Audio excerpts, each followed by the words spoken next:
Hello everyone, this is Shadow. Due to copyright restrictions on YouTube, I can't publish many of the audiobooks you love. That's why I've created a special paid service where you can enjoy over 300 high-quality audiobooks from platforms like Webnovel, Pocket FM, Audible, Wuxia, and more. Each novel comes as a one-time purchase, no subscriptions, no hidden fees. After payment, you'll receive full access via Telegram, along with all future updates for that novel.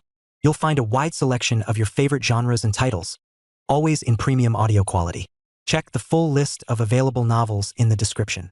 DM me now to get your favorite stories in audiobook form and start listening today.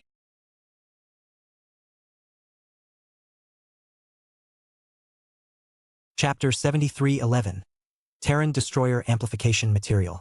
If VS was in Saint Orphan's shoes, he would be awfully tempted to select Kaminsky alloy as the resonating material of her ace mech. What it lacked in power, it made up for it with versatility. In fact, VS that Kaminsky alloy should be much more suitable for the Everchanger, who happened to live and breathe versatility. However, the Riot Mark III had to fulfill multiple roles at once as well. It did not shock VS all that much that Saint Orphan happened to be compatible with the newly developed superdimensional resonating material. Yet just because she was compatible with Kaminsky alloy did not necessarily mean it was the right choice. At the very least, the immense learning curve meant that it would take far too long for Saint Orphan to become proficient in its use. There was no way for her to gain anything immediately useful from the use of this resonating material.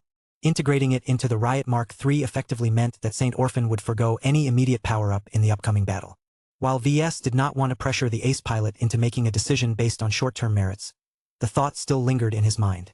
He and the others patiently waited for Saint Orphan to evaluate this choice and voice her sentiments about the resonating material. After a bit of thinking, the ace pilot issued a preliminary verdict. Kaminsky alloy sounds powerful, but only in the right hands. I am not sure I am the right person for it. I will try to make the most of it if I have no other choice. But sounds too fiddly to me. I like to keep things simple. All of this stuff about accessing many different higher dimensional energies sounds way too complicated. Unlike Casella Ingvar, I don't like to think so much when I fight. Piloting an ace mech with this resonating material will force me to become a different kind of warrior, one that I do not necessarily want to become. Her analysis and opinion sounded surprisingly coherent and logical. VS couldn't help but nod in agreement. His assessment concurred with her own. Kaminsky alloy was undoubtedly strong, but its properties did not necessarily conform to her preferences. It is a powerful option, Gloriana mentioned. I advise you not to dismiss it in haste. The Riot Mark III is a powerful spearman mech, but that does not change the fact that it is sorely lacking in versatility. We originally designed it to serve as a powerful counter against both human ace mechs and alien phase leaders. We never anticipated that it would be deployed against an enemy as overwhelming as the mutated Vorabugs. Ace pilot or not, the restrictive configuration of your ace mech will heavily constrain your combat effectiveness against these swarming enemies. In cases such as these, introducing a large degree of versatility by integrating Kaminsky alloy is an effective remedy to this problem, though admittedly in the future. Her logic was sound as well, or else she wouldn't have insisted on introducing this resonating material to Rosa Orphan. As a senior mech designer and an important contributor to the Riot Mark III, she understood the strengths and weaknesses of the Riot Mark III extremely well. She also possessed a good understanding of Saint Orphan's personality, fighting habits, and even her future development trajectory. In her opinion, Saint Orphan relied too much on spearmanship without excelling in it. This was different from Saint Dice, who truly lived and breathed swordsmanship in each and every day. Rosa Orphan was simply not the kind of soldier who could dedicate her entire passion to mastering spearmanship to the extreme. To her, the spear was a handy weapon that she just happened to be familiar with the most. There was nothing with that, but high-ranking mech pilots were defined by their obsessions. The stronger they became, the more she was able to warp the fabric of reality by strengthening her extraordinary willpower. Gloriana assumed that since Rosa Orphan was not able to derive a strong obsession from her spearmanship, the saint urgently needed to diversify her combat solutions. So long as she gained access to the right features, she could accelerate her progression and turn into a much more fearsome presence on the battlefield. This was the foresight of a senior mech designer. Unfortunately, the ace pilot who had become permanently wedded to her mech did not appreciate Gloriana's thoughtfulness. The ace pilot clearly remained dismissive about the endless potential of Kaminsky alloy. Saint Orphan did not even care that the Resonance Smith personally developed this coveted experimental product. After conveying the first choice of resonating material, Gloriana presented the next option. If you are unwilling to consider Kaminsky alloy, then you may choose a different product called Terran Destroyer Amplification Material, otherwise known as TDAM. It was clear that this was a Terran product as opposed to a Mesher one. The latter is very much the opposite of the former. Gloriana continued her explanation. Whereas Kaminsky alloy is a cutting-edge experimental work, the Terran Greater United Confederation completed the development of TDAM more than a century ago. The Terrans invested a great amount of resources and talent into this project in order to develop a resonating alloy that can not only help an ace mech withstand the power of a destroyer weapon, but also synergize with it. They succeeded. Ever since then, TDAM has become moderately prevalent among Terran ace mechs. TDAM sounded very useful to ace mechs that made use of Terran destroyer weapons. Gloriana made sure to emphasize this fact. Terran destroyer amplification material exists for only one purpose, which is leveraging the power of destroyer weapons and destroyer particles to a greater degree. By shaping its power more extensively with the idealistic willpower of a saint, TDAM can enable you to strengthen the annihilating properties of a destroyer weapon. This is only its most direct application. TDAM is also used to generate what the Terrans call pseudo-destroyer particles. That confused Rosa Orphan. What makes pseudo-destroyer particles different from the real deal? The female mech designer smirked. The pseudo-particles are not real. They are temporary duplicates brought into existence by a specialized application of your willpower. It is not necessary for you to employ a sophisticated technique to achieve this. TDAM takes care of that. The only requirement is your willpower as input. The higher your resonance strength, the greater the quantity of pseudo-destroyer particles you can generate. High resonance strength and deeper comprehension of the concept of destruction also positively correlates with stronger and more realistic pseudo-destroyer particles. Terran destroyer amplification material sounded way more exciting than its admittedly boring name. The Riot Mark III's Saint Kingdom grew more active and charged. This was a clear indicator that the ace pilot had grown more excited about this resonating material. I can make my own destroyer particles? Yes, but only temporarily, Gloriana emphasized. You will have to spend time on comprehending the power of destruction if you want your mimicry to become as effective as the real thing. So long as that is not the case, do not expect the destroyer particles to be too strong. You should be able to simulate the performance of low-tier destroyer weapons with a bit of effort, but it is much harder to match the performance of high-tier destroyer weapons. Silence fell as Saint Orphan took in these words. Terran destroyer amplification material was not as uncomplicated as it sounded. Its mechanics possessed a bit of depth. She could not adopt it as straightforwardly as she wished. VS decided to clarify the positioning of TDAM. If you are thinking about working with Terran destroyer amplification material, then you have to keep in mind that you are locked into a commitment. Unlike other resonating materials, TDAM is only effective if the mech in question wields a destroyer weapon. In other words, if you do not intend to fight with the Tier 3 destroyer spear that I have prepared for you, then it is better for you to choose an alternative, whether that is Kaminsky alloy or another compatible resonating material. TDAM only truly shines when integrated in ace mechs that are equipped with high-tier destroyer weapons. This was a very important reminder. The Larkinson clan currently only possessed a single destroyer weapon that was powerful and suitable enough to be wielded by the Riot Mark III. Saint Rosa Orphan grew worried about the implications of that fact. You mean that if I choose TDAM, I won't be able to unleash my true strength unless I wield the Tier 3 destroyer spear? Yes. What if I lose it on the battlefield? What if I have grown powerful enough to outgrow a Tier 3 destroyer weapon? VS tried to reassure her with a smile. These problems are not as big as you think. It is true that the Terrans of the Red Ocean have lost the means to produce destroyer particles and by extension destroyer weapons. However, the Terrans of the Milky Way retain this core capability. As a member of the Oblivion Gate Consortium, I can attempt to import Tier 2 and maybe even Tier 1 destroyer weapons. Of course, this will be an extremely costly trade. It will take a substantial quantity of superdimensional matter and other costly concessions in order to persuade the Terrans of the Milky Way to bequeath such a valuable strategic asset. Therefore, if you are not 100% committed to wielding destroyer weapons for the rest of your career as an ace pilot, then forget about selecting TDAM. In effect, choosing to integrate TDAM into the Riot Mark III meant that Saint Orphan would remain wedded to Terran destroyer weapons for a very long time. While the Riot Mark III could still wield other weapons that lacked destroyer particles, it would be a considerable waste of its potential. An ace mech was defined by its resonating abilities. If Saint Orphan was unable to employ them due to the absence of a critical weapon, then that would set her back for a long time. The choice before her became clear. Was she willing to bind her future as a champion to an exclusive Terran weapon system? Was she willing to forego other options in favor of specializing in the use of destroyer weapons? You do not have to pair destroyer weapons with TDAM, Rosa. Gloriana said. There are many Terran mech pilots who favor the versatility of a multipurpose mech. Wielding a destroyer weapon is only one tool in their diverse arsenal. It is more reasonable for them to make use of more universal resonating materials that can boost their machines regardless of their weapon choices. The same may apply to you as well. TDAM will not give you any form of strengthening if your Riot Mark III wields a plasma halberd or a superior superdimensional polearm.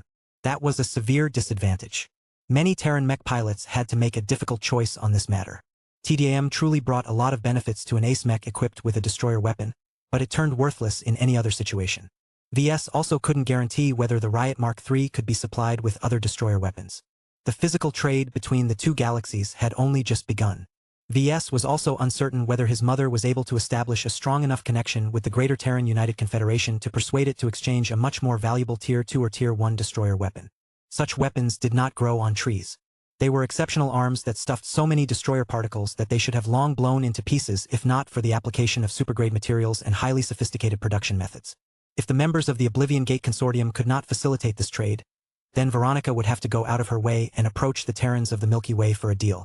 Fortunately, there was no need to accomplish this right away. A Tier 3 destroyer spear should be more than sufficient for Saint Orphan for the coming years. VS still had plenty of time to solve her future needs. Do you have any more questions? Or are you ready to make a decision? Gloriana politely asked. If you are dissatisfied with the selection of Kaminsky alloy and TDAM, we can select other ace mech-grade resonating materials that possess properties that are more to your liking. However, we do not have them on hand, and we must spend several days planning the upgrade of your volatile machine. Choose carefully. Saint Orphan did not intend to drag out her decision. She had already thought it over. I have been dreaming about wielding the Tier 3 destroyer spear for a long time. Now that it is within my grasp, I will go all the way. I pick TDM. I shall become the spearhead of destruction. I will break all attacks by harnessing the power of chaos. My riot shall become a force of pain and mayhem to our foes. Throw me onto the battlefield and let me make your enemies suffer hell. Chapter 73:12. Vestigial Body. Integrating TDAM into the Riot Mark III ended up a lot less stressful than expected. Due to the Riot's chaos armor and its nature as a D-mech, the living machine had turned into an inherently unstable product. As the first genuine adversarial mech designed by VS, the Riot not only posed a threat against its own pilot, but also the people who serviced the mech frame. Gloriana prepared detailed and extensive plans to modify the Riot Mark III's mech frame while it was still in a volatile state. However, it turned out that her preparations turned out to be redundant. Though St. Rosa Orphan had only recently broken through, her willpower had already reached a height where she was able to suppress much of the Riot Mark III's inherent instability. What chaos armor? What prophet's bane? Neither source of instability could overcome the resolve suppression of a genuine ace pilot. This massively reduced the difficulty of upgrading the Riot Mark III. The mech designers should be able to complete the upgrade swift enough to give St. Rosa Orphan enough hours to familiarize herself with the power of Terran destroyer amplification material. This was crucial for her upcoming participation in the imminent decisive battle. After all, it was not a good idea for her to fight against the powerful Vorabugs without having stretched her new power at least once. In fact, it was already rather hasty to deploy her on the battlefield so soon after recovering from her traumatic breakthrough event. Her case was especially bad due to partially fusing with her own machine. By all rights, the Larkinsons should give her a few weeks or months of rest so that she could slowly figure out her new condition and get used to fighting with her adversarial mech. However, there was no way an ace pilot as restless as Saint Orphan would remain calm under the circumstances. Since she felt good enough to fight against an army of Vorabugs, then she should be allowed to participate in a hardy battle. While VS wanted to help with the upgrade process, Gloriana quickly made a decision after she found out that Saint Orphan was able to utilize her Saint Kingdom to suppress activity of her machine. Your assistance is not needed here, she flatly told him. So long as the Riot Mark III remains stable, I alone can complete this task myself. Jovi here can help me complete the steps faster. I always found it regrettable that he hadn't been able to participate in the last upgrade run. Now that he has returned, he can make up for that by assisting me with my work. VS frowned. I get the feeling you are not that eager to receive my help. That is your fault. Out of all of the mech designers that I know, you are by far the greatest and most unpredictable improviser that I have had the pleasure to work with. Although many of your ideas and innovations have produced amazing successes, I am not looking forward to encountering any unexpected variables today. The conversion of the Riot Mark III into a proper ace mech needs to proceed as flawlessly as possible. I will not tolerate any risks. Not today. No. You can still do something useful for Saint Orphan. Haven't you developed those new exploding spears? Why not spend your time on fabricating a handful of them? I think that Saint Orphan will not refuse to wield them in battle. They can serve as a surprisingly strong weapon against the Goliath Hive. VS widened his eyes. You're right. This is a much better use of my time. My exploding spears are already powerful when they are wielded by human phase lords like myself, but we don't have the ability to enhance them with true resonance. Ace pilots are different. The power of an exploding spear will be much greater in the hands of the Riot Mark III. Perhaps they may become strong enough to put a large dent in the incubator. This was not a fantasy, but a very realistic possibility. The only regret was that there was not enough time for Saint Orphan to familiarize herself with the sacrificial spear throwing method. The efficacy of the exploding spears was partially dependent on technique. Without mastering it to a sufficient degree, it would be hard to trigger the weapons to explode. Still, VS did not hesitate for long. He first imparted the sacrificial spear throwing method to the ace pilot. Whether she could skillfully make use of the technique during the decisive battle remained unclear.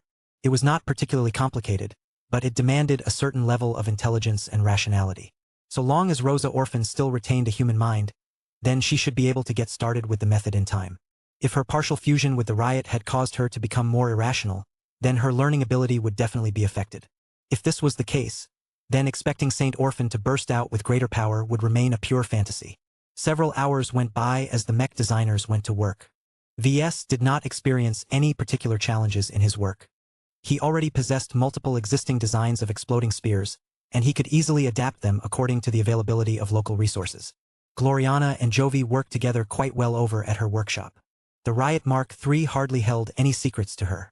While she did not understand the principles of demon casting and so on, the mech frame hadn't been distorted quite as much as expected. Saint Orphan's resolve played a pivotal role in this. She had become the master and the ultimate controller of the mech frame. That said, no one turned complacent after witnessing this amazing degree of control and power projection. Ace pilots would not be able to maintain the full expression of their Saint Kingdoms for long. This meant that it was best for the Riot Mark III to stay in reserve for a while longer. Based on past patterns of Vorbug invasion, any assault against the defensive network of Philaster Crestia III would encounter a lot of setbacks. VS grinned. Even if the Terrans or the Meshers are able to hold the line for a day, there is no telling what the incubator would do if no one is around to stop it from advancing. This was pure speculation in his heart, but it was enough for VS to fixate on this remote possibility. So long as the enemy Goliaths and VOBM did not approach the defensive installations too soon, Saint Orphans should have enough time to perfect her practice and take stock of her current capabilities. This motivated VS into creating more exploding spears. Perhaps he should fabricate a couple for his own use.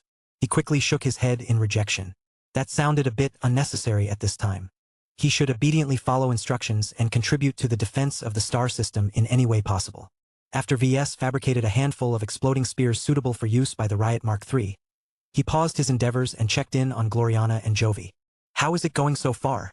he asked. "Almost ready," his wife responded as she carefully controlled the bots and robotic arms from a safe distance. "I have been taking the opportunity to study the mutated internal structure as I worked. It is truly interesting to observe how the mutations have subtly shifted the mech frame away from the original design. What is more interesting is that the mech frame has become more malleable, for a lack of a better expression." "Oh? What do you mean by that, Gloriana?" She took a few seconds to compose her words. "What I have discovered is that the Riot Mark III is no longer a pure physical construct anymore.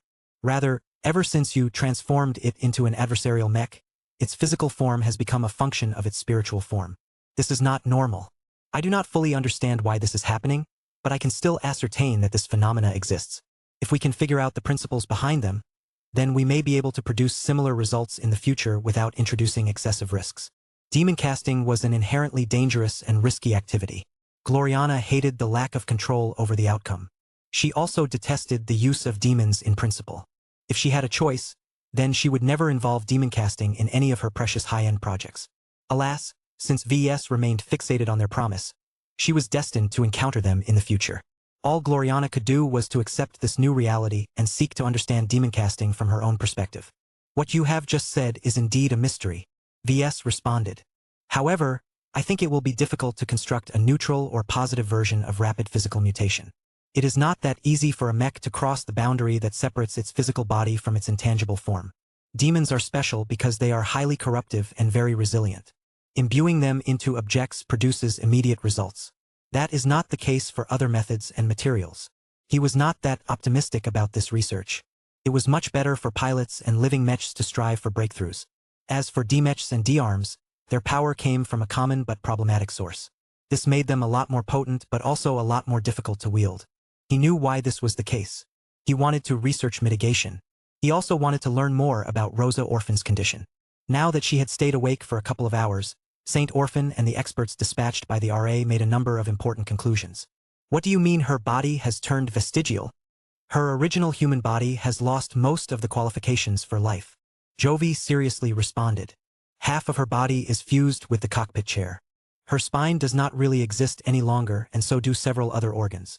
If that is the case, then Rosa. Jovi shrugged his shoulders.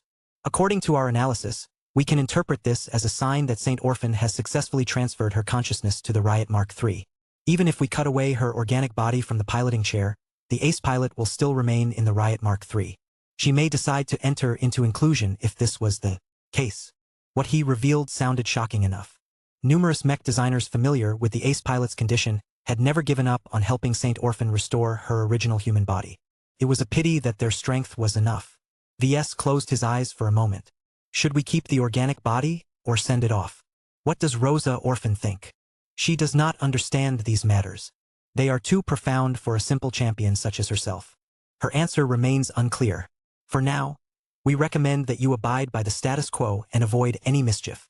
Fine. Have you completed the exploding spears? I did. VS nodded. Don't worry. They should be incredibly potent, especially in the hands of a genuine ace mech. The only constraints are resources and time. It is very expensive to fabricate a single of them. They should only be used against the strongest of enemies in order to justify the colossal expenditures. Even if I can make more of them, I do not dare to do so because they are truly resource-hungry. Even if VS and the Larkinson clan could easily obtain resources, Red humanity as a whole was still suffering from a lack of supply. It would be too extravagant for VS to expend valuable resources to produce single-use exploding spears. Gloriana clearly agreed with his sentiment. These exploding spears are similar to missiles in this regard. Few can bear the cost of using them in every battle. Chapter 73:13. The Battle of Phil-Aster-Crestia. Chapter 73:13. The Battle of Phil-Aster-Crestia. The decisive battle had begun. After several hours of waiting, the Vorabug organic battle moon had stopped a short distance away from Phil-Aster-Crestia 3. Though the moon did not advance into weapons range, just the fact that it was orbiting relatively close by already exerted a lot of pressure towards the defenders. The Rubarthan soldiers gritted their teeth and tried their best to focus on their immediate responsibilities. The Goliath hive did not deploy its Goliaths right away. Instead, tens of millions, if not hundreds of millions of cannon fodder bugs began to flood the orbital defense network. A huge number of guns opened fire onto the seemingly unending swarms. Even though the soldiers all knew that the Goliath hive actually fielded the least amount of cannon fodder out of the 6 hives, it certainly did not feel that way given that there were bugs in every direction. The mech pilots, spacers, and orbital techs all felt pressured as they tried their best to repel the onslaught of mutated Vorabugs. From their perspective, there was no such thing as too few Vorabugs. They were already straining to hold back the tide, and this was when they were still in the early phase of the battle. Many of them endured so much strain that they began to call for reinforcements to relieve their beleaguered positions. Unfortunately, there was not enough backup to go around.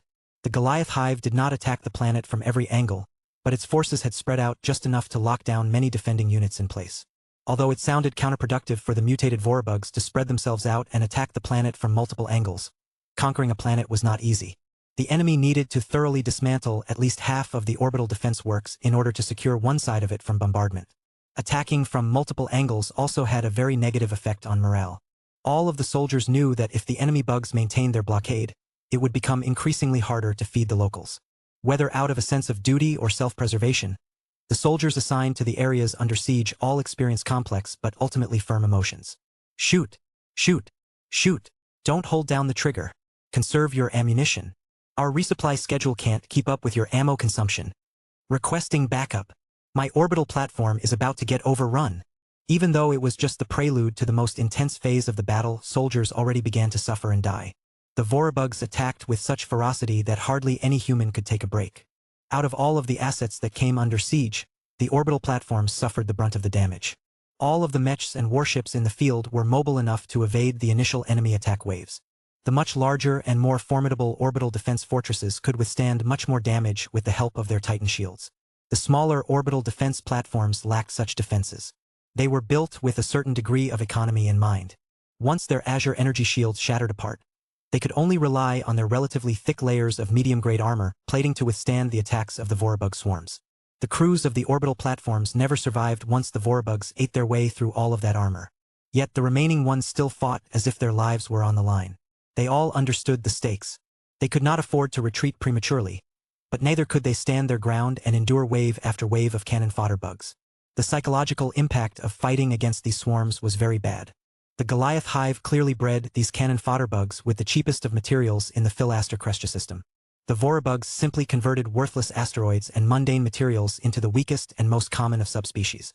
The value of a single bug was far too low, yet because they were so numerous, the defenders had no choice but to expend valuable energy and ammunition just to mow them all down. These bugs never end. Is the pact doomed from the start? I won't die to these worthless bugs. At least the native aliens possessed a semblance of honor and dignity.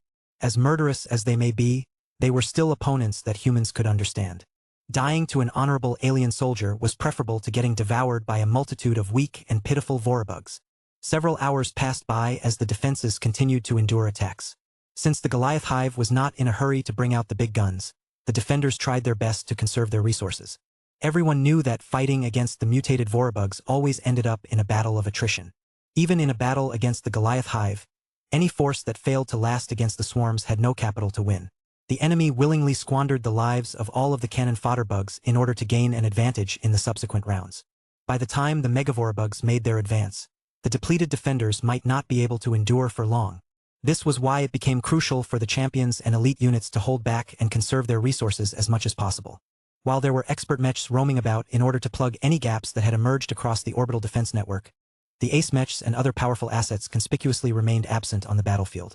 Deploying them early meant that they would not be able to fight against the Goliath and the Incubator with their full strength. They could afford to lose this confrontation, so as much as these heroes wanted to tear into the Vorabugs, they did their best to restrain their restless hearts. This naturally included the 28 Ascended Giants. They found it more difficult than the other soldiers to remain inside the Armitage. Each of them had already donned their raiments, yet none of them received permission to sortie and display their heroic demeanor in front of the Rubarthans. Sir, when will we be allowed to fight? When the enemy sends out its Goliaths and battle moon. The divine harpoon calmly answered for the umpteenth time. Only several hours have passed so far. The Goliath hive is not done with exhausting the defenses of the nearby planet. This assault is unlike any other. The Vorabugs no longer have a need to test their Goliaths against us, so they are doing their best to get our more valuable units to exhaust their resources against their least valuable ones. If you have any functional brain in your giant skull, you would know this already. Each Ascended Giant used to be an elite soldier or combat back when they lived mortal human lives. None of them should have asked this kind of question. Where is our Polemarchos? He should be leading us in our time of glory. The Dark Apostle is handling other matters at the moment. He will arrive before us when the time has come and not before. The leader of the Ascended Giants was not with them at the moment.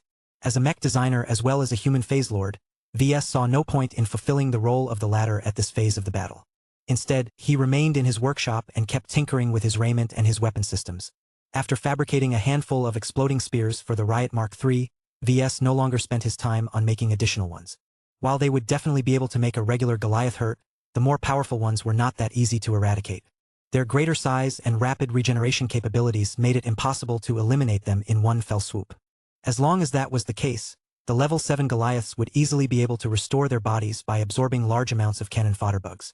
This was by far their most annoying trait. Burning their flesh with plasma weapons helped to inhibit their regeneration, but the efficiency was too low. Regardless, the Rubarthans had supplied scaled-up plasma weapons to every Ascended Giant attached to the Blue Jay fleet because they had nothing better on hand. VS received a weapon from them as well. The Hyperplasma Halberd featured plenty of reach and could project a fairly long plasma blade. Since the Rubarthans specifically designed it for VS, they went out of their way to improve its materials and craftsmanship. Although it was not a masterwork weapon, any Ascended Giant would be happy to wield this powerful plasma halberd. Not VS. When Gloriana visited his workshop, she conspicuously noticed that the gifted Rubarthan weapon still rested inside its container. It turned out that VS hadn't even bothered to open the massive gift box. What are you doing, VS? I am figuring out how to upgrade my superdimensional spear. The Sting, right? Why are you so invested in this last-minute endeavor? Is it not enough for you to make use of the Rubarthan gift? Aside from its energy consumption, it is truly a powerful weapon, Gloriana remarked. Plasma weapons are band-aids. You know that as well as I do. VS argued back as he continued to tweak his design for his upgraded weapon. Fighting against the Goliath hive does indeed require strength, but it also demands a counter against the attrition warfare doctrine that the mutated Vorabugs so love to employ. We need to expend the least amount of resources to inflict the maximum amount of destruction. We can't do that by using plasma weapons willy-nilly. His wife frowned but did not argue back. She knew his points were valid. If there was a possibility to develop a better weapon, then it was worthwhile to explore this possibility. What do you have in mind? She asked. VS pointed at the container set on a nearby table. Do you remember the corrupting orb that I managed to obtain in the past? I do. You used it during the leadership challenge. Wait, are you thinking of using it to corrupt the flesh of the Vorbugs? VS grinned. Something like that. Recently, I built a high-grade dimensional spear mixed with tea wood for myself. Back when I designed it, I already had this possibility in mind. I want to combine as much of my knowledge related to hypertechnology, e-technology, and chi cultivation into the creation of a spear that can not only pierce through anything, but also wither the bodies of my enemies. To put it differently, I am basically trying to convert my knowledge on how to load the withering curse into my weapon artifact. That caused Gloriana to raise her eyebrows. That sounds difficult. You are treading new ground with this. At the very least, you will have to employ runes in order to program the weapon. I know. Runes are not as mysterious as before, Gloriana. The Ascension runes that third-order living mechs are able to accumulate over time. The Red Collective has also built up a respectable database of runes. The true challenge lies in combining them and applying them to an artifact. I may have the Ocean Caller as a reference, but the traditional craftsmanship put into this work is so deep that I can't replicate the production methods. I still have to figure out a lot of stuff on my own. That does not sound as if you can meet your goal within a short amount of time. His wife responded with a frown. Normally you'd be right, but who do you think I am? Creating living objects is my expertise. I have always bypassed the stringent requirements of traditional craftsmanship by making my stuff alive. The conversion from a dead object into a living entity often creates new possibilities. I have often used this to fill up the gaps of an incomplete design. Right now, I am gambling on whether the incomplete framework of a withering spear can be completed by turning it into a basic high-level artifact. Thank you for reading my work. If you wish to support the Mech Touch, please vote with your golden tickets. Purchase privilege for the Mech Touch. Read a varying amount of chapters ahead of regular readers, while enjoying a 99% discount on unlocking new chapters. Join the Mech Touch's unofficial Discord server. https://discord.gg/apb5kcu. Chapter 7314. The Structure of Artifacts. Chapter 7314. The Structure of Artifacts. Although VS sounded casual about it, what he attempted to create was absolutely astonishing. He did not know whether the RC had made any progress in this area, but he was pretty sure that attaching a spell into an artifact was pretty rare if non-existent in the modern age. If he succeeded, then he could take advantage of this new design solution to diversify the capabilities of his mechs as well as his personal wargear. VS already looked forward to wielding the spear that he desired. Compared to letting Blinky cast the Withering Curse by himself, it was much more efficient to outsource most of the work to a dedicated artifact, particularly one that already integrated the corrupting orb. Though he was currently busy in his own research, he did not mind sharing his thought process and speculation to his wife. Gloriana might not specialize in hypertechnology and e-technology as much as her husband, but she was no slouch in these areas, or else she wouldn't have been able to become a good collaboration partner. She nodded several times as VS espoused his theories. So if I am understanding you correctly, you are trying to automate the process of performing a cultivation technique as much as possible. You also want to increase its reliance on external sources of E-energy in order to minimize the consumption of the wielder. That's right, Gloriana. His wife was sharp enough to deduce the possible implications of this attainment. Are you trying to create an artifact that can perform a powerful cultivation technique that is completely independent from the cultivation attainments of the wielder? I can think of many useful applications. Ascended giants armed with your artifacts can launch withering curses without knowing anything about chi cultivation. Mechs can cast spells by relying solely on exotic radiation as input.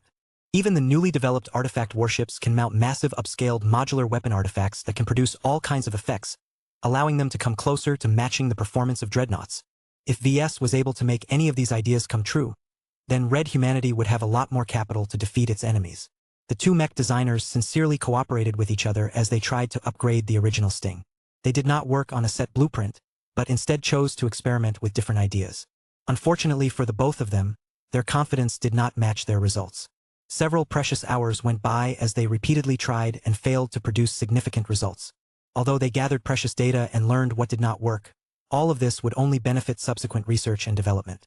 VS was much more interested in immediate gains. The experiment only yielded partial success in this regard.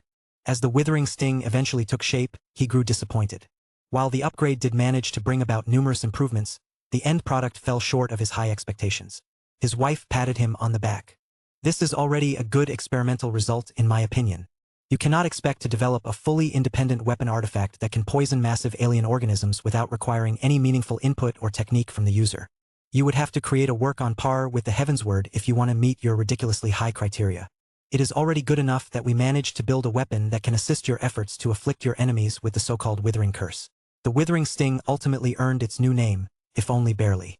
Along its dark superdimensional metallic shaft, VS had painstakingly carved dozens of runes.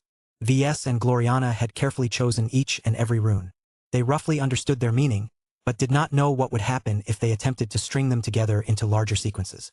They had too little time on their hands. The proper way to go about it was to start sub-projects centered around experimenting with different rune sequences.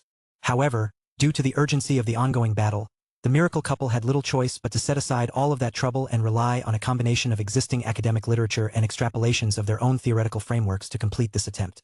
The success rate of such haphazard and directionless experimentation was never high in the first place. VS still hoped to attain greater results, but reality rudely smacked him in the face. As he examined the newly upgraded weapon artifact scaled at 3x, he tried to imagine how well the Dark Apostle would be able to wield this armament. Blinky, or rather me, will have to expend a significant amount of focus and energy to cast the Withering Curse. He sighed. My goal was to make it foolproof to the point of allowing my other self to wield it without needing any conscious input or technique. But this is a lot harder than I thought. I feel like we have missed a few crucial steps in our process.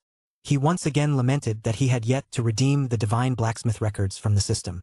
The knowledge gap was enormous. He knew what was possible, but he did not know the steps required to produce the desired results. This frustrated him beyond belief, especially when he learned firsthand the difficulty of closing the gap. His wife was right, though. It was far too unrealistic to expect instant results. Not every goal could be met at the first attempt. This was clearly a research subject that he would have to investigate over a longer period of time. It may take at least several years before he could produce a truly qualified end product. I suppose this will be enough for the time being, VS said with a sigh. The Withering Sting will help, but only to an extent. The Dark Apostle still had many shortcomings when it came to equipment. Every human phase lord possessed inadequate equipment. VS yearned to complete his polymetal mechs. Once he completed this elemental carmine mech design project, he would finally have a carmine mech of his own that was infinitely adaptable and could easily serve as a superior alternative to a phase lord raiment. Although his superdimensional giant regalia possessed astounding defensive properties, it lacked the tech and flexibility that a mech designer could exploit to the fullest. The problem that is vexing me most is the size-changing aspect of artifacts, VS said while nursing his forehead. I just can't figure out how it is done. He summoned the Ocean Caller and sent out a mental command that caused the artifact flute to spontaneously grow larger. Is this artifact able to grow larger because of its runes? That sounds unlikely. Ever since we discovered the existence of superdimensional matter, I developed a hypothesis that artifacts are able to change their size by incorporating materials with phase water or superdimensional matter. However, I am not sure whether this is true. The Withering Sting certainly does not possess any trace that suggests that it can change size. Gloriana frowned in thought. I have not put a great degree of thought on these matters. In my opinion, the most likely answer involves a combination of two. Runes are essential because they serve as the programming code of this esoteric ability.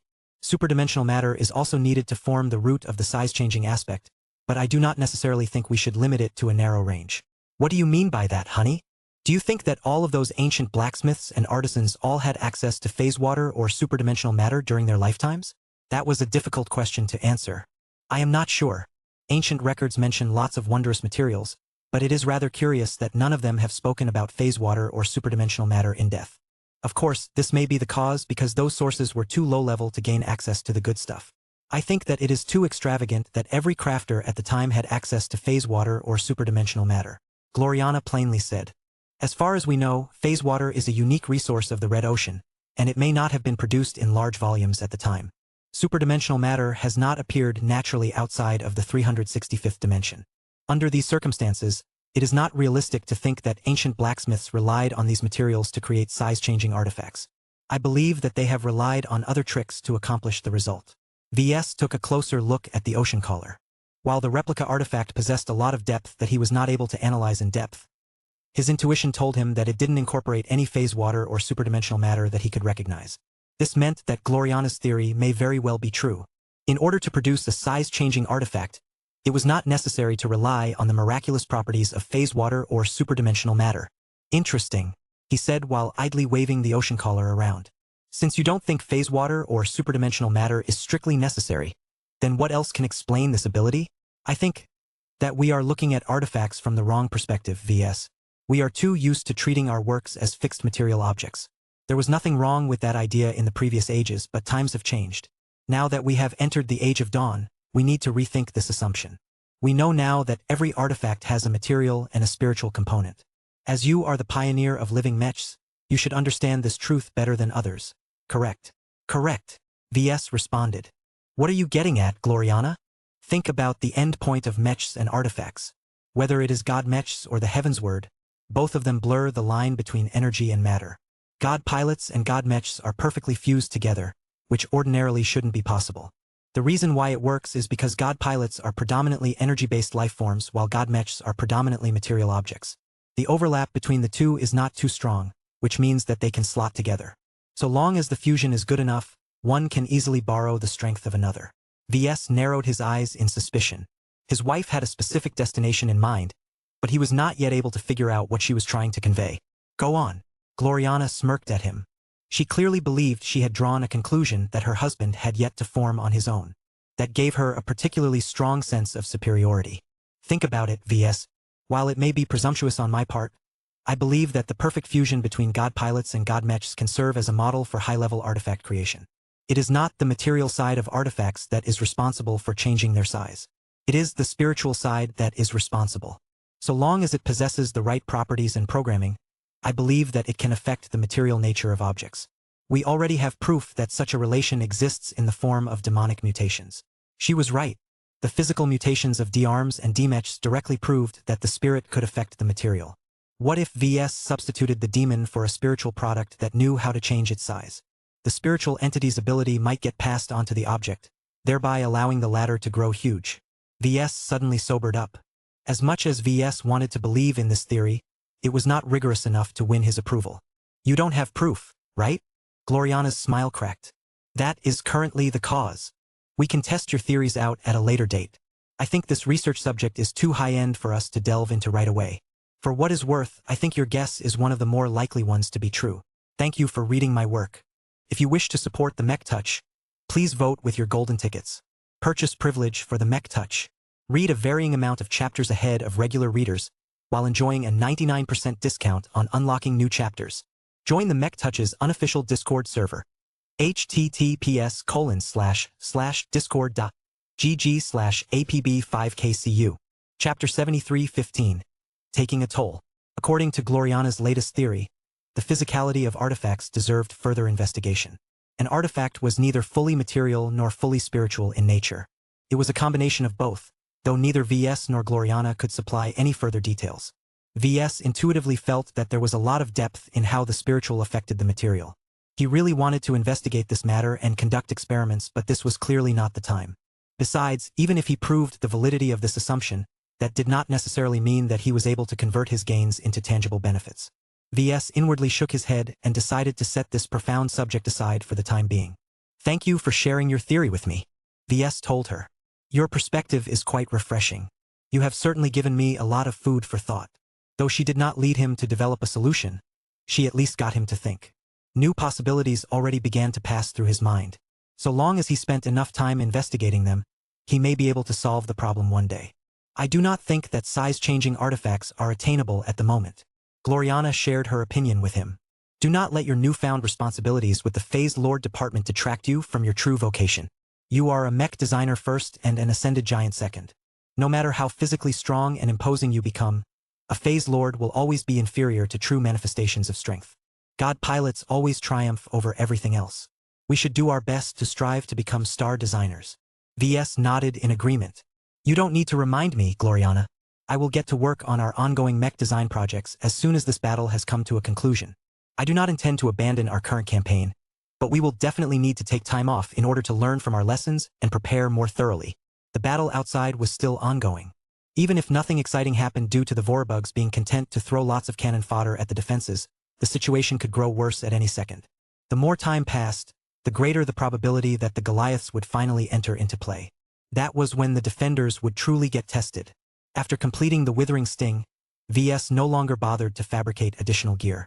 Perhaps he could still put his time to good use by rushing to fabricate a handful of exploding spears, but the material costs were too high. VS felt it was better for him to pay more attention to the ongoing battle now that it was approaching a red-hot stage. After all, intelligence was essentially to earn a clean victory. Without understanding the details of both sides, it would be difficult to pursue a solid goal. "I intend to head over to the command center," VS announced to his wife. "Will you come as well, or do you prefer to stay?" Gloriana pressed her lips. "I will not be joining you. I do not have an eye for strategy. You can go ahead and liaise with the Rebarthans. As for myself, I intend to stay behind and lead the design department into assisting with repair and maintenance work." The initial first-class multipurpose mechs deployed by the Blue Jay fleet have already begun to return to replenish their supplies and undergo emergency maintenance. "I can speed up this work, especially for the more powerful mechs." "As you wish. Just be careful, all right?" They talked a bit more before they finally went their separate ways. When VS entered the command center of the Tarask, he entered a space where all of the officers and specialists were already engrossed in their own work. His entry did not attract much attention. All of the meshers had become consumed by the heavy responsibility of coordinating the Blue Jay fleet's participation in the ongoing battle. While the Blue Jay fleet was not one of the main participants of this decisive clash, its warships could still provide a lot of fire support. The RA contingent also sent out at least half of its mechs. The front lines sorely needed elite mech units to serve as firefighters. Anytime a defensive installation started to show signs of getting overwhelmed, timely reinforcements could prevent a catastrophe from occurring. Even if the defensive site had incurred too much damage, an elite mech unit could still buy enough time to evacuate any crew and salvageable supplies. At this time, the battle had already lasted long enough to exhaust the fighting power of numerous mech units and defensive platforms. The ordinary mech units organized by the Rebarthan Pact were not pushovers, but even if they consisted of excellent first-class multipurpose mech units, they still possessed limits. VS observed mechs that had fought continuously for many hours and began to falter for various reasons. Mechs with strong melee combat features slowed down and started to make more mistakes as their pilots could no longer maintain their focus. Mechs that had blocked many attacks with their Azure energy shields started to suffer real damage. Even their shield link transceivers declined in effectiveness due to how heavily they had been used.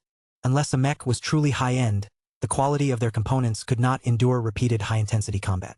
V's expression turned grave as he witnessed how extensively human fatigue and mechanical breakdowns degraded the combat power of the defensive troops in real time. "How insidious," he whispered to himself. He suddenly felt that the mutated Vorabugs possessed an excellent understanding of red humanity. The Vorabugs had deliberately sent out swarms of Vorabugs at the defenders of Philaster Crestia III in order to deplete the defenders. The previous scale of conflict induced enough pressure to prevent the soldiers from relaxing entirely. It also caused their hardware to get worn down at an accelerated rate.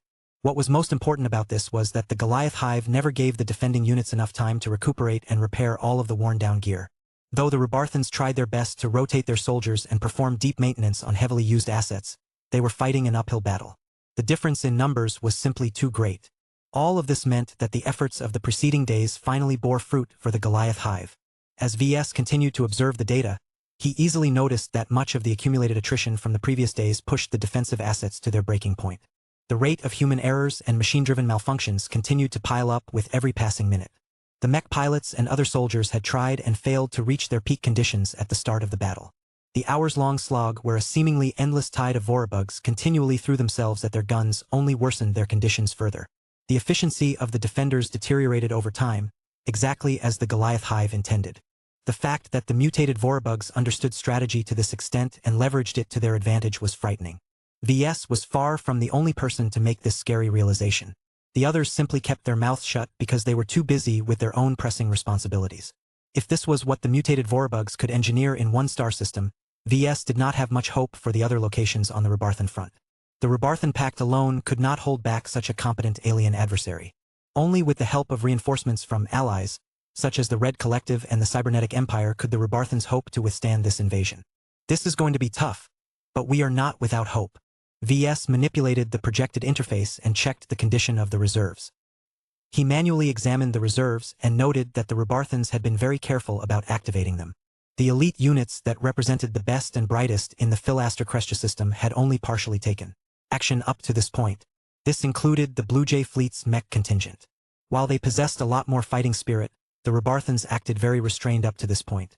Aside from sending them out on rotation to put out fires and punish overly aggressive Vorbug swarms, the elite mech units had yet to truly exert themselves. VS understood the need to hold back the elites. The regular ops bore the brunt of the current assault without too much backup because their lives were ultimately more expendable. Although it was cruel to admit it, the Rebarthan Pact was still big enough to be able to replenish regular manpower without paying an excessive price. The same could not be said for the elites, who not only received top-notch training and augmentations, but also possessed much better talent and pedigrees. It did not make much sense to throw them into the vortex of attrition warfare where the aliens held all of the advantages.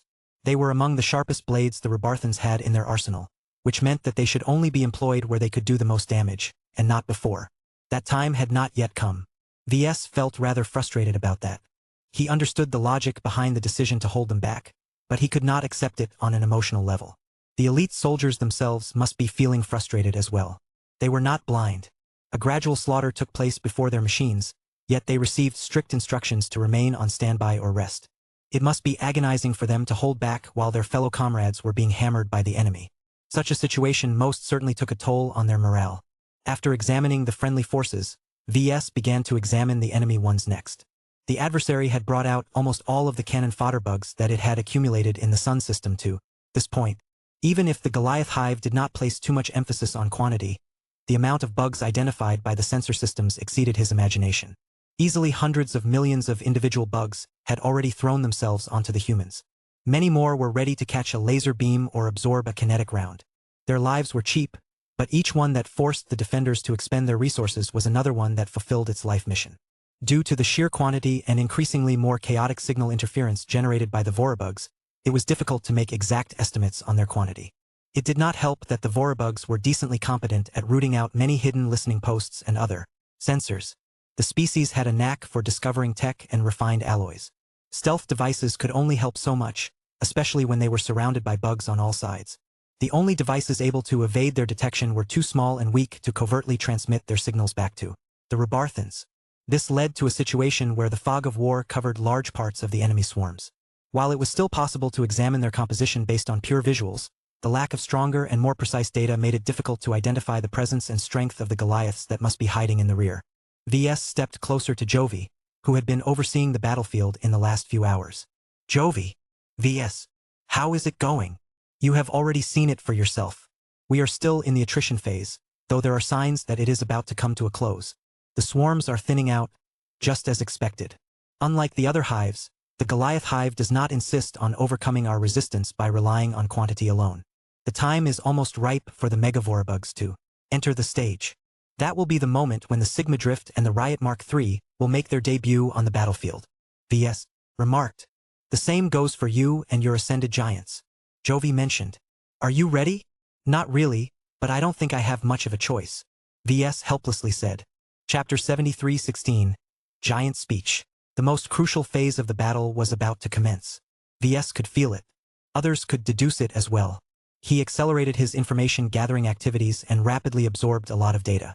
From the conditions of all of the mech units to the efficiency of replenishing spent supplies, VS gained a much more thorough understanding of the conditions in the field.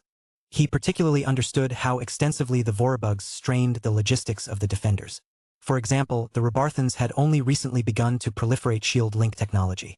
Support link technology used to be exclusive to the RA and the RF, but after the Terrans and Rebarthans declared independence, the latter no longer abided by this rule. The implementation of shield link technology across many different mech models should have extended the lifespan of Rebarthan mechs to a significant degree. When employed against the native aliens, the survivability of all mechs and warships that made use of shield link technology should have tripled or quadrupled. However, shield link technology proved much less useful against the mutated Vorabugs than expected. Shield link technology did not magically create shields or reinforce faltering ones for free. It merely granted combat assets the ability to share shield power with each other. Multiple shielded units were therefore able to pool together their resources and enjoy much better protection as a result. This normally worked well against conventional enemies. So long as their firepower was not high enough to instantly demolish a target, a shield-linked unit always enjoyed constant protection. However, the mutated Vorabugs were different because they generally did not employ such strategies. There were simply too many Vorabugs. So long as a swarm managed to engulf an entire force of shield-linked units, they would all suffer so much combined damage at the same time that shield-link technology practically lost meaning. More importantly than that, the mutated Vorabugs developed enough of a familiarity with shield link technology to deliberately block the linkages. Even if a single bug was not powerful and resilient enough to block a shield link for more than a second before getting vaporized, a huge number of bugs could definitely maintain a sustained blockade. The enemy had grown wise enough to develop special Vorabug subspecies that possess an unusually high capacity for energy absorption. Not only were they able to resist laser beams and plasma bolts with great effectiveness, they also happened to be extremely effective at blocking shield links. In short, the Vorabugs were so effective at countering support link technology that it was not able to give the Rebarthan the decisive advantage they sought. This further damaged human morale. Their vaunted high technology did not avail them against the weak and primitive cannon fodder bugs. If not for the fact that the Goliath hive was about to run out of Vorabugs at this rate, everyone's confidence would have dipped even further. "It is time," Jovi spoke up. "The incubator has begun to accelerate. Its emissions are growing. The organic battle moon's surface is shifting. We have not yet determined the reason for this activity, but our analysts are doing their best to decipher its secrets." "Have the enemy's Goliaths begun to move as well?" "We are not quite sure, VS. We are not able to observe them directly. They are still hiding in the middle of the densest swarms. However, all of the swarms are advancing forward in waves. If the Goliaths are matching pace, then they will likely enter into engagement range in the next 10 to 30 minutes. Understood. My services as a mech designer are no longer needed. I think it is time for my other self to come out. Let's see if it is possible for us to demolish the enemy battle moon. Teleport me over to the Armitage." "Got it. Oh, one more thing." "What is it, Jovi?" "If you and your ascended giants are unable to destroy the Vorabug organic battle moon before it has spawned a hypothetical level 8 Goliath." VS turned back to stare at Jovi. "Despite our superdimensional arms and armament, you know as well as I do that there is a mismatch in equipment. I cannot make any promises. The VOBM is bizarre.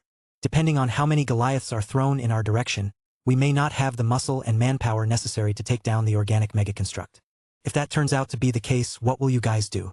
Don't tell me you're going to resort to weapons of mass destruction." "That decision is not up to the Blue Jay fleet," Jovi grimly responded. "The Rebarthans started to weigh this decision shortly after the discovery of the VOBM. As far as I know, they have yet to make up their minds, but that is because the situation is not desperate enough to demand an immediate answer. If the enemy battle moon's performance is too dominant, then the Rebarthan commander may decide that they do not have a choice in the matter. It is best not to drive them to this point." VS nodded in agreement. Although the current scope of warfare was already dangerous enough, he did not want each side to throw superweapons at each other as if there was no tomorrow. Once all sides adapted to this destructive mode of warfare, the battlefield would become extremely hostile against ordinary troops. As a mech designer, VS did not want to see superweapons turn mechs into an afterthought. It was in his best interest for every side to restrict their firepower and play by the rules. Only then would mechs and mech pilots continue to maintain their relevancy in the new frontier. Therefore, VS had no reason to disagree with Jovi. It appeared that his alter ego and his band of ascended giants needed to work extra hard to defeat the Goliath hive. "Wish us luck." "We will." A short time later, the Dark Apostle emerged fully equipped from the bowels of the Armitage. VS had already retreated to Blinky. The fluffy companion spirit granted him a means to stay awake and keep an eye on what his phase lord self was doing.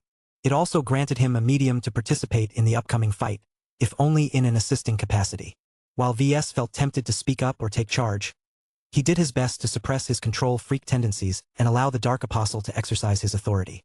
VS and the Dark Apostle had already made an agreement where the latter could do as he wished so long as he did not betray red humanity. In any case, the Dark Apostle walked forward while clad in his full superdimensional gear.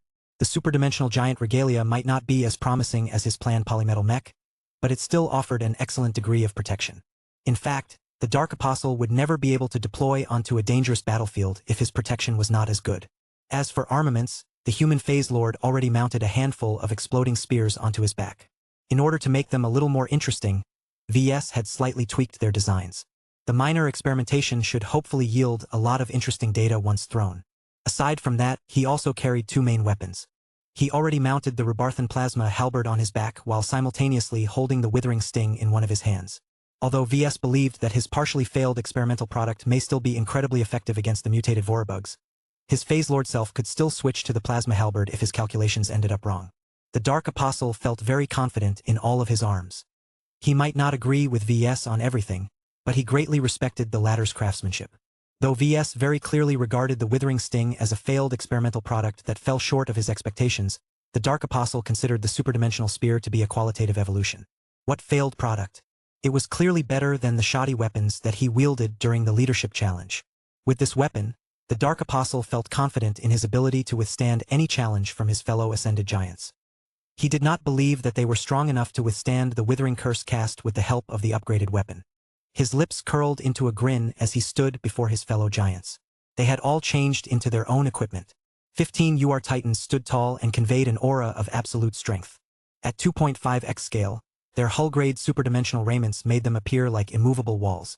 They all understood that they were about to face difficult enemies, but none of them lost their courage. Any human Phase Lord candidate that possessed more fear than guts had already been weeded out a long time ago. The individuals who managed to pass the Phase Lord Department's stringent tests naturally possessed greater courage, so there was no reason to doubt their willingness to fight. The faceless giants looked like a mixed bag in comparison. With a uniform height that measured only 1.5x, the faceless giants initially looked like a squad of oversized mechs. It was only when people bothered to study them seriously that their nature as ascended giants became clear. The difference in scale clearly emphasized that the faceless giants were on trial this time. They had already lost 2 of their compatriots. The probability was great that more of their members would disappear in the giant creature's stomach. You are Titans. Faceless giants. I see that everyone has already assembled here. As you know, excluding the previous battle where we attempted to pry the secrets of the incubator, we are about to embark on our first true battle. We, the Ascended Giants, shall become fully exposed to the public. The giants all looked serious. None of them felt particularly eager about being monitored so closely. The Dark Apostle stared at the UR Titans for a moment before switching his gaze to the smaller, but still formidable faceless giants. As challengers, my expectations for you are not too high. Even if you can do little more than take a beating, you can still make yourselves useful in this battle. The Goliath Hive is dispatching many different megavorabugs. These alien champions are extremely difficult to eradicate. Without their presence, it would have been way harder for the Rebarthans to persist up to this point. The entire Rebarthan defensive strategy may have turned much more desperate if not for the presence of so many ascended giants. The Dark Apostle's expression sharpened. Fight within your means. We are all lesser phase lords here. If the incubator manages to spawn a level 8 or level 9 Goliath, then you must focus on withdrawal, as the only way to defeat these powerful foes is to deploy multiple senior ace mechs. Even that may not be enough in certain cases. The unknown presented many terrifying possibilities. Nobody knew what a level 8 or 9 Goliath was like, but it was probably exponentially more dangerous. This was why everyone constantly tried to remind the ascended giants to rein in their arrogance and curb their appetite. The Dark Apostle gripped his spear tighter in anger as he watched the projection of the incubator. Giants, he called. The incubator remains our primary target. As the cause behind the Divine Wheel and the Divine Aporia's demise, we must do our best to destroy it by relying on our own means. Let the incubator choke on giant blood. No matter what foul creature it is attempting to nurture, we must teach it to never covet our flesh and bones. Only by fighting back to the greatest extent will we be able to deter the enemies of our race. For victory! For victory! For the Ascended Giants! For the Polamarcos! The Ascended Giants all sounded enthusiastic enough. After issuing a few more instructions, the Dark Apostle chose to let them loose onto the battlefield. Hello everyone, this is Shadow. Due to copyright restrictions on YouTube, I can't publish many of the audiobooks you love. That's why I've created a special paid service where you can enjoy over 300 high-quality audiobooks from platforms like Webnovel, Pocket FM, Audible, Wuxia, and more. Each novel comes as a one-time purchase, no subscriptions, no hidden fees. After payment, you'll receive full access via Telegram, along with all future updates for that novel. You'll find a wide selection of your favorite genres and titles, always in premium audio quality. Check the full list of available novels in the description. DM me now to get your favorite stories in audiobook form and start listening today.